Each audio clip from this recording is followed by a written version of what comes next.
Hello there, and welcome to Thank the Maker, a podcast about heroes, princesses, scoundrels, hooky religions, ancient weapons, and all things Star Wars. I'm Adam Russell. I'm Nick Gambarian. Hey, what's up, guys? It's Mike Forrester. What's up? Yo. Hello.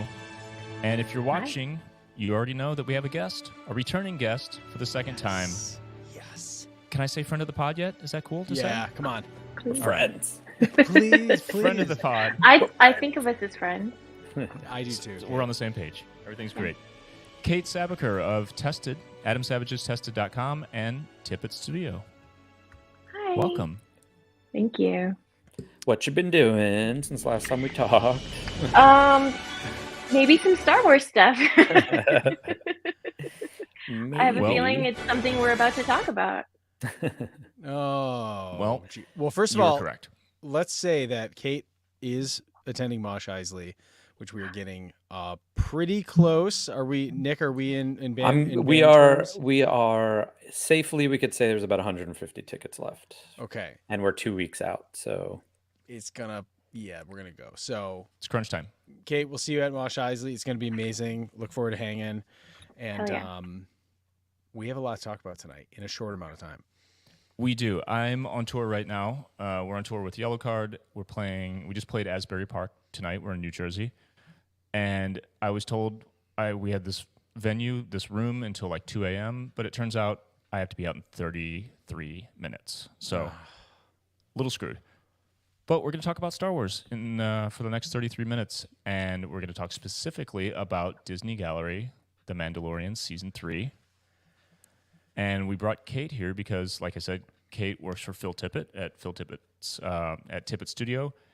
And they did some stuff, Tippett Studio did, because Jon Favreau wanted to bring back, he mentions in the Disney Gallery thing, something that I think anyone with a brain should agree with.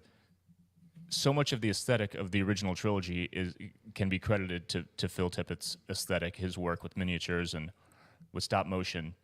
So Jon Favreau and Dave Filoni being the kind of filmmakers who really like practical effects, they like honoring the way the original trilogy was made, bringing it up to now. They brought Phil Tippett in to collaborate. And Kate, you got to work on some stuff for The Mandalorian, Season 3. I did indeed. Yeah. What was interesting at the time is that everything was pretty secretive. So I was told it was for a Star Wars project. And I wasn't told which project it was for. And so I kind of did a bunch of guessing. Also, maybe Phil isn't always. So they probably told him what it was for. And he was like, it's a thing. Right. So I know, or at least from the documentary, I saw it was mainly the stuff on Mandalore, being the surface, the caves, the mines. Yeah. Did you get to work on all of it, or were you kind of on a specific team, or how did they allocate the teams there? So as far as teams go, there would be Phil and me. those are the literally two just the two people. of you? Yeah. Oh, Lean wow. and mean. that was pretty easy to split up the work. And what was funny is because there were also some other projects that we were kind of working with Lucasfilm or ILM on. It again wasn't quite clear which things were which. So I even had a few other sets sprinkled into my task force that ended up not being in the middle. And I was like, where is it? I know that I did it. And someone was like, oh, it was in Book of Boba Fett. Or, I was like, wow. So okay. that long ago, wow. Yeah.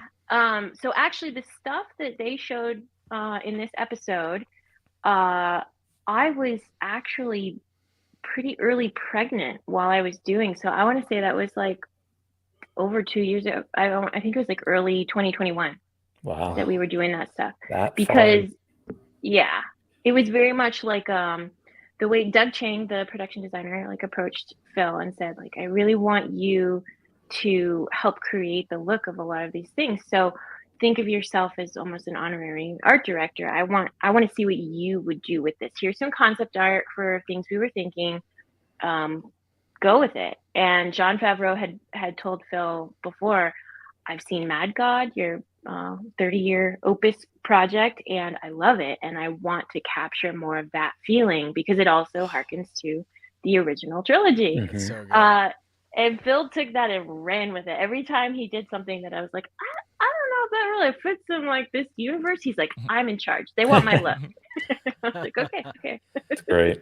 That's amazing. So Kate, is there I have to ask because like I know Phil has had a incredible career, and I know that at some point when he has to get on and like push other projects, there's always this, like with everyone in Star Wars, like we always don't want to talk about Star Wars, but he's had a career that has gone so far beyond just Star Wars. For him to like come back, and obviously you can't say ILM without not talking about Phil Tippett, right? Like what was it like to have him come back to Star Wars officially and not talking about the original trilogy, but like, you know, is his excitement always there? He just has to, you know, say, I have to remind people, of course, that we are much more than just Star Wars 40 years ago. But like, what is that like for him to be able to, you know, was it like riding a bike? He just gets back on and goes, okay, we're back in this mode. Yeah, I think because honestly, this journey restarted back on Force Awakens. You know, they Right. came to him to recreate the hollow chess pieces. I think Right. they're right. right here. And so like he was thrown back into that world. I think that was like 2016 or maybe even further back than that. No, that would have been early. Force Awakens came out in 2015. 2015. Yeah. And so he's been back in that world for a while. I want to say though that this specific experience, since they've been doing like the Mandalorian show specifically, is he feels a bit more maybe recognition as a serious kind of filmmaker and contributor, because people like Jon Favreau are looking to him for their actual input, just like George used to do. Right. We discussed this on the ILM Light Magic special. Yeah. There was this freedom that George gave all of the creatives where he knew, I'm just gathering all of the people that are best in their field at what they do, and I'm not going to get in their way. I'm going to like allow them to create something amazing. And that's why the finished project was so amazing. So I think he really felt some of that here, and he felt the respect, and it really sparked him a bit, I think. It's That's great. Awesome. I So- remember sorry, just real quick. Go ahead, Thing. yeah. I remember I think it was Instagram. I don't know if he has a Twitter account, but it was right after Mad God had dropped, and he posted something like, ask me anything, or somebody give me some questions or whatever. No Star Wars shit. Yeah. It does sound like Phil. Yes. Amazing. It does track. Yeah, he's definitely spent most of his life being like, okay, stop with the exact same questions over and over and over again. And since Mad God came out, he really felt like that was something that defined him a little bit better because it was completely of his making. So if you want to earn points with him, ask him a question about Mad God, and then he'll be like, oh, you're cool. Okay, cool. So noted. Well, I'll ask him at Mosh, right? Yeah. We'll be there. To my understanding, at least the way I think they framed it on the show is, did they get like the models to a certain point and then brought you guys in to kind of do your thing, right? So on that particular set, there definitely was already a structure, and Mhm. he dressed the inside of some of those cave walls. So like he knew, they said this is the shape it's going to be, make it look good, and so he got to really have a lot of fun with that. The other sets that we did were mostly starting from scratch. Okay. So that one, you know, was pretty cool and unique in that it was already half done. Yeah. Which I wish more people handed me half done. I was going to say, which one do you prefer? But that makes sense. Yeah.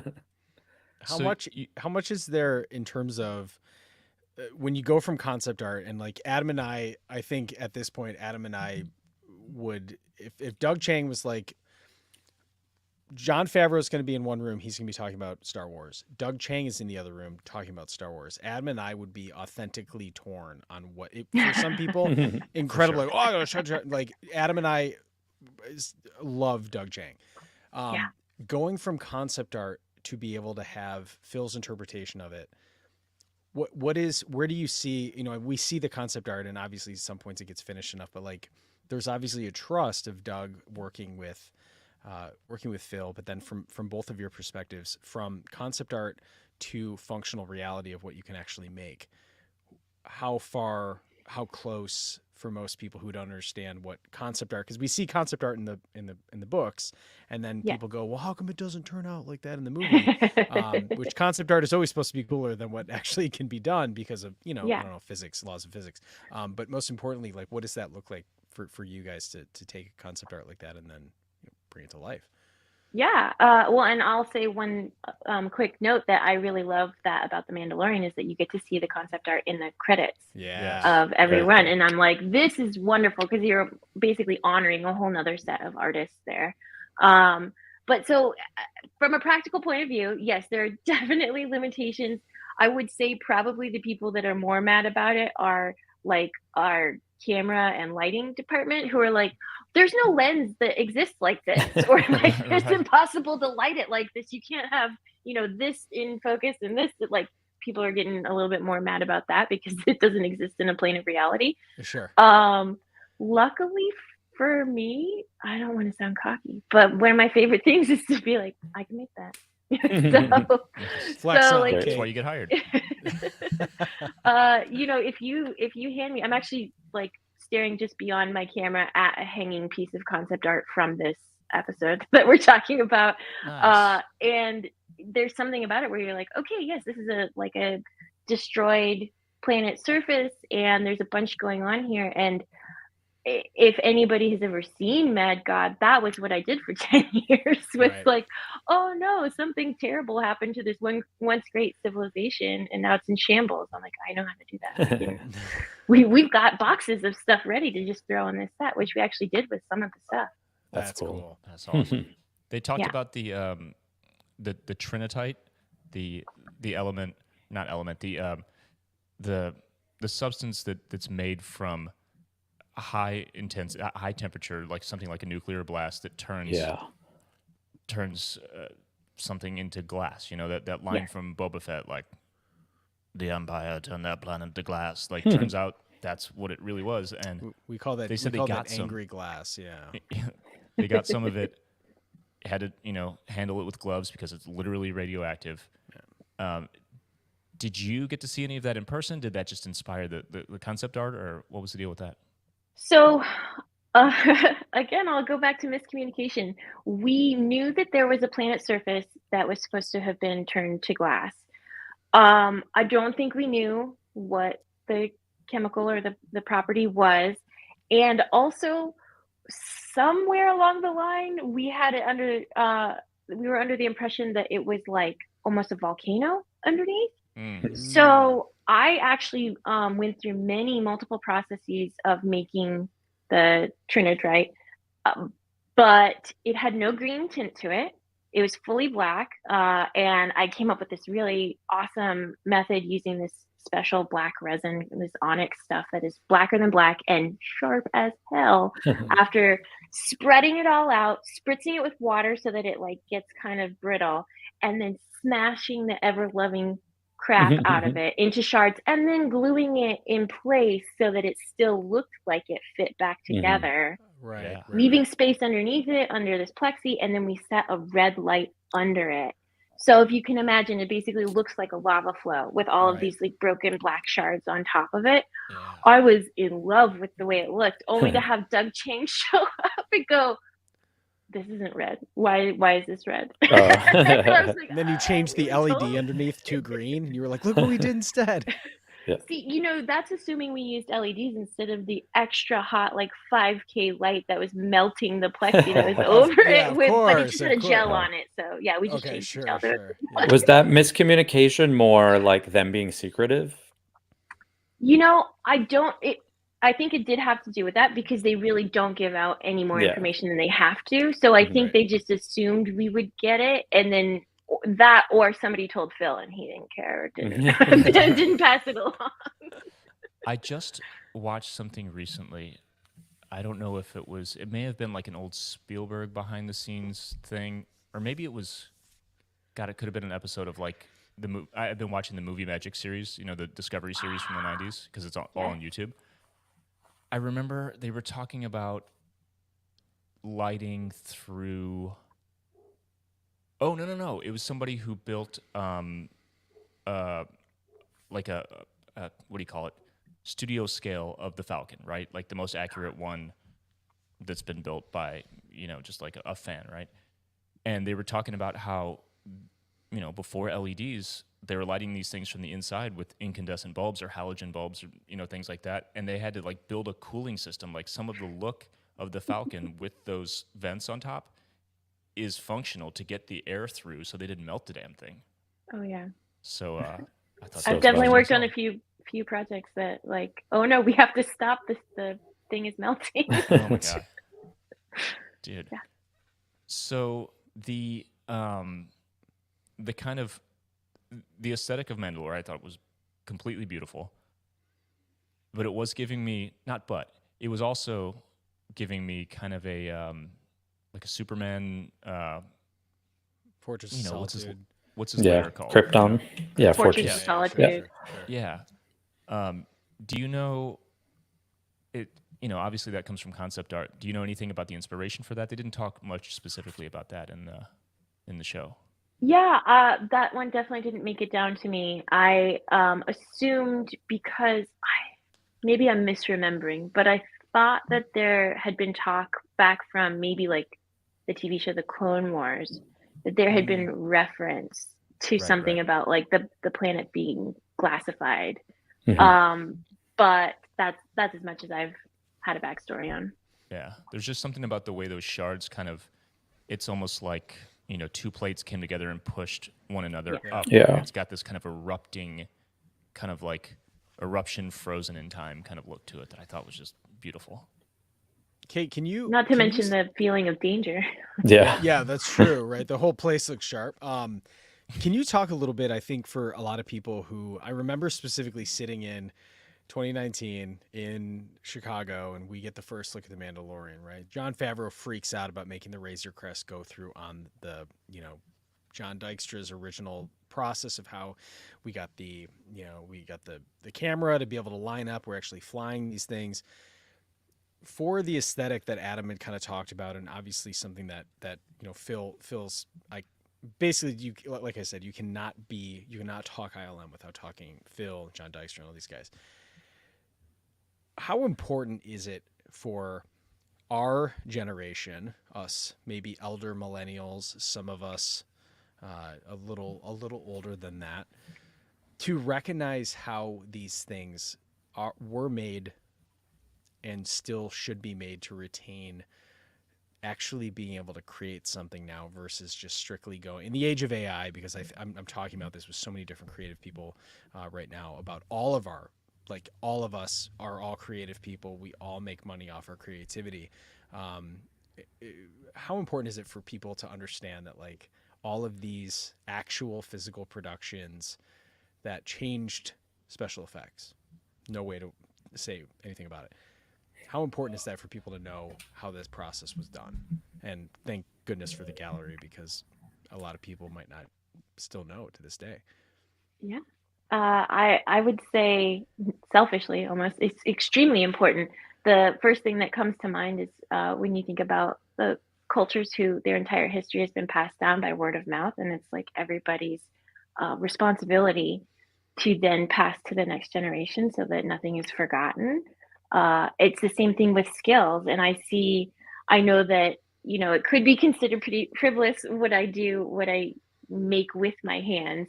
But the fact is that it is an art and a craft that you're using your hands. And it's something that I have yet to see, a single YouTube video that can like capture in its entirety the instruction of that. It's something that you have to do and train and practice. And I think that it needs to be shared so that people remember, how their hands work, and we don't all just turn into the Wally blobs that like are on floating chairs all the time and don't actually have to use any of our muscles or our extremities. So I especially think it's important because every now and then there's somebody, usually a bit younger than me, who will be talking about an old movie. And of course, it's like a movie that came out when I was alive and before they were born. An old movie, Jurassic Park. Yeah, sure. Pretty much. And they can't quite put a finger on why that one was so cool, but they like, crapping on whatever new movie they just saw. And you have to take those moments to, instead of being the cynical old person that's like, Yeah. you darn kids don't really know what you're talking about. You have to stop and talk to them like a little kid, where you're trying to more spark their interest than shame them for what they don't know. Sure. And so you have to say, like, well, one of the things you're responding to is the fact that, you know, there was something physical there, and you cannot replicate the way the light catches it, or you cannot replicate the way something has a movement to it. You know, obviously the thing I can't stop saying is that nobody knows movement better than Phil Tippett. Like, he can see how any kind of creature, living or imagined, will move in his head, and it translates better than anything else. So even, you know, the CG dinosaurs in Jurassic Park are moving in a way that's so much more believable, because they're limited to something in reality, as opposed to the boundless nature of CG or AI. Yeah. Right. So there's something extremely grounding about that. And people do feel it and they notice it, but I think that they're giving it less and less weight now. They're like, oh, Right. okay, well, that was cool, but I don't really know why. And so I'm not, you know. Yeah. Well, I think like growing up when more behind the scenes stuff came out, whether it was in mostly magazines then, I think that's just a whole other layer that will give people appreciation. Like I just saw Asteroid City and I got home immediately and watched any behind the scenes, especially about the miniatures. And you know, they're not that small, you know, like that's something that was just like, that's what I took away from watching those YouTube short like videos about the miniatures in Asteroid Miniatures. City, is that some of them Nice. are like 4 feet tall, a train, you know, it's a giant train basically. It's just not life size. I'm like, oh man, yeah, I didn't even consider. You think a miniature is this big, but when they're kind of the size of a human, it films great, you know. And I mean, Right. Wes Anderson has his own style with that stuff, but I just think that the behind the scenes, whether it's Disney Gallery or stuff you could watch on YouTube, I think that just gives people, if they're interested, another layer of appreciation, and then they get more attached. Same thing with music or anything like that. If someone really wants to know how the process is, like what the process is, then you're just going to have like a lifelong fan, and maybe Yeah. they have a career in it eventually. Who knows? There's something you mentioned, Kate, about what people can't really put their finger on, but they notice there's something different about older films. Star Wars specifically has that, not just because it's real. I think it's easy to say, well, it's because, you know, that it's made out of real things and it's shot with a real camera. Yes, that's part of it. But CG has gotten to the point now, and people's eyes are so used to it that some people literally can't tell the difference. I think the bigger thing now that we are at this point in the digital age where the fidelity is so high, the bigger thing that separates Star Wars specifically is it's fully ingrained in Star Wars that the look, even now, is so rooted in found objects that are cobbled together, kit-bashed together, made into something else, or even just a part is removed and now it's a lightsaber. You know what I mean? Greeblies. It's so rooted in that.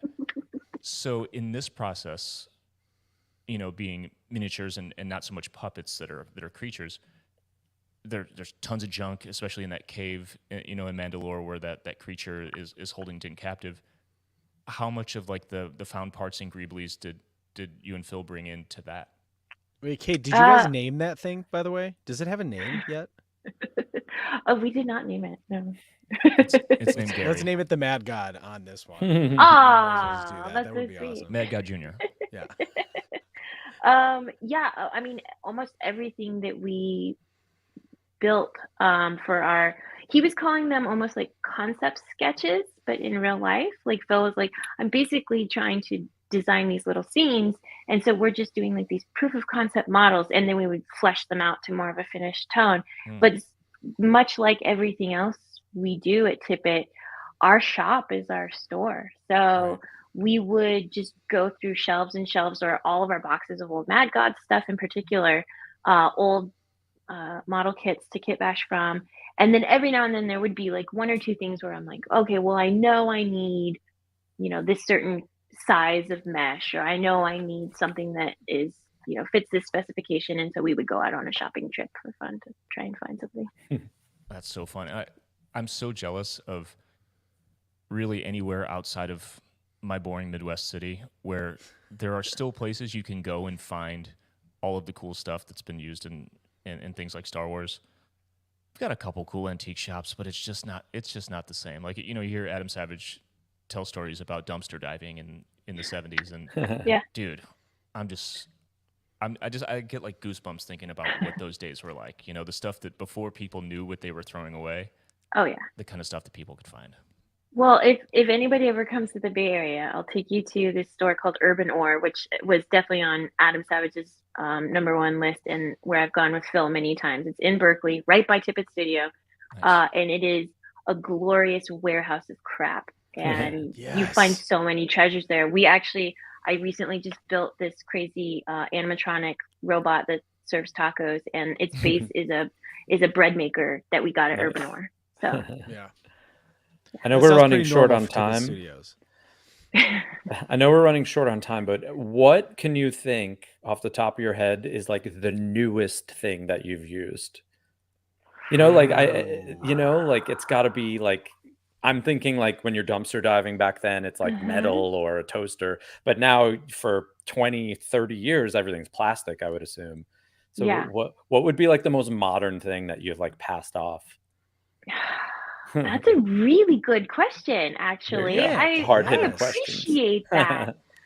Let's see. Well, we've definitely, okay, for one, I did a model of, this wasn't with Tippett, but it was for Adam Savage. I did a Blade Runner blimp, and the sides that have like the advertisements on it, like a new life awaits you.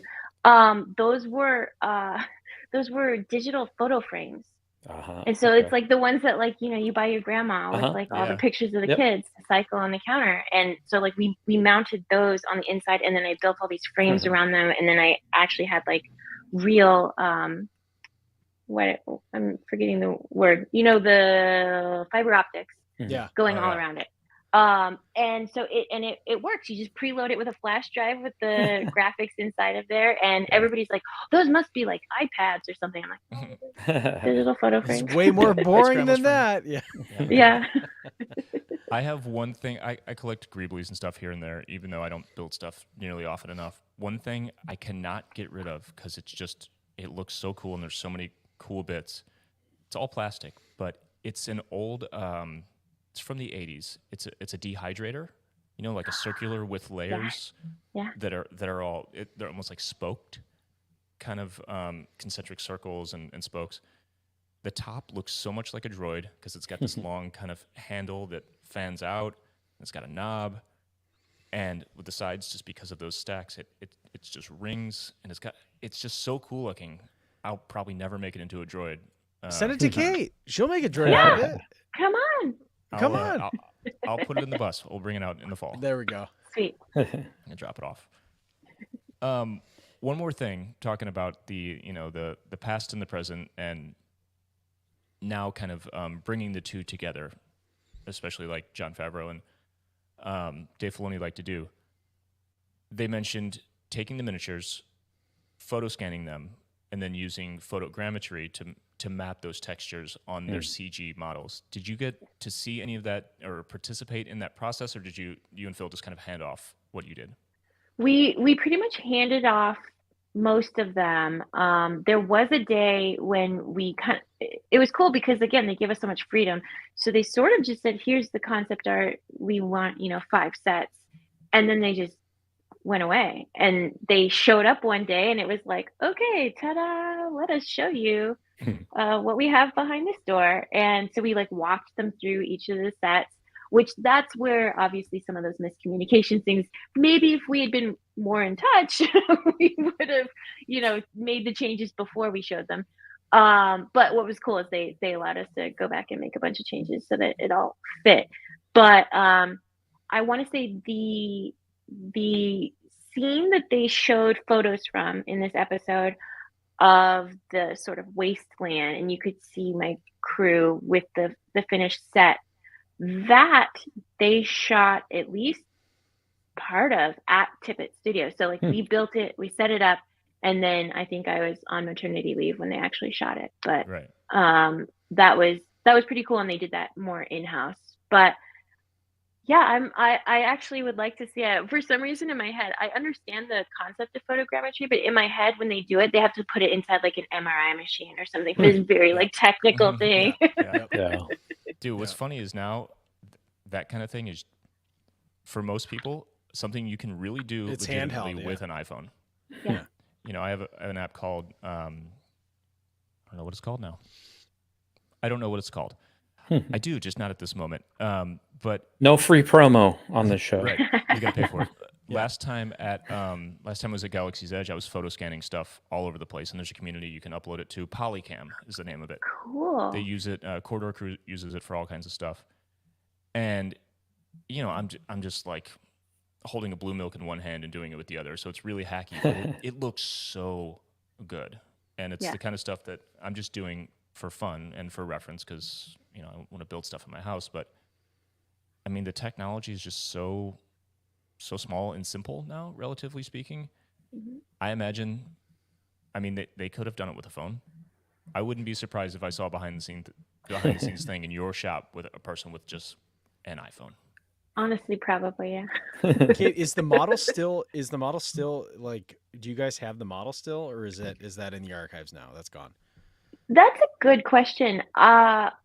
Usually I see the bits of things that got broken down, like laying around the shop, and I haven't seen that one in a while. And Disney's pretty particular now that, like, you know, Disney's behind Star Wars, so they don't like to let us hold on to anything. They took all our original hollow chess pieces back. So I would assume they might have taken it, either that or we just broke it down and took all our parts back and put them back into boxes. Okay. Well, if you find any of them, there's a couple guys who would definitely enjoy a Christmas present this year. Oh wow! We'll Okay, pass along the addresses. So just let us. take a those look. people, They're I probably mean. all about right here. You can look up and down and around. That's fine. And Totally if cool. anybody from Disney is listening, I'm saying no right now. Yeah, Not we're- that. we're totally Not cool with at that. all. Yep, we've never even seen this. This conversation didn't happen. It's definitely not on YouTube. Well, I'm gonna get kicked out of this venue in about 3 minutes, Yes. so need to Yes, wrap you are. up. Kate, is there anything you're working on now that you can talk about, or anything you want to shout out before we go? Oh, I have some things I would love to tell you about, but I cannot. Otherwise, yes, I'm going to Comic-Con in Mos Eisley, and I will have videos released probably soon touting some of my fun new projects, but as of now, can't say. Awesome. This is the Anything way. recent untested that you want people to check out? I'm actually currently in the middle of a massive tested project, but it won't be out for a little while, so I can't think of what the last thing I did for them was, so whatever. Check out my social media. You'll see some of the projects I did. You can see my taco bot that is getting released soon. It was for a short film. Awesome. What? Where can people find you on social media? At KayteSabicer.com. That is Kate with a Y, and Sabicer like you would never guess of spelling it. Kayte, not pronounced Yes. Katie. Thank you. Let's see. Mos Eisley, you mentioned July Yes. 21st. Tickets are on sale. Like Nick said, only about 150 left. Get those. That's the weekend of San Diego Comic-Con. It's going to be the best party you've ever been to. Viewer, listener, believe us. I'm saying a true thing right now. He's saying it. You got to believe him. I'm on tour with Yellow Card right now. Story of the Year in Yellow Card, Mayday Parade, and This Wild Life. Come see us wherever. Tickets are still available for some shows. Nick, you're going on tour soon? Yeah, we have a couple of festivals. Bouncing Souls, Stoked for Summer Festival. If you're in North Carolina, we have Outer Banks is for Lovers Festival. And then we have 4 headlining shows in Harrisburg, Pennsylvania, Long Island, Cleveland, and Buffalo. Tickets are available. Tight. Well, listeners, thanks for listening, and viewers. Oh, also patreon.com/thankthemakerpod if you want bonus content, ad-free podcast feed, what do you call it? Merch? Exclusive merch. That's the word. Exclusive. Jesus do Christ. merch, It's yeah, we late. It's great stuff. It helps this podcast exist. Patreon.com/thankthemakerpod. Kate, thanks again for being here. Thank you so much. Everyone, thanks for watching and listening. And until next week, may the force be with you.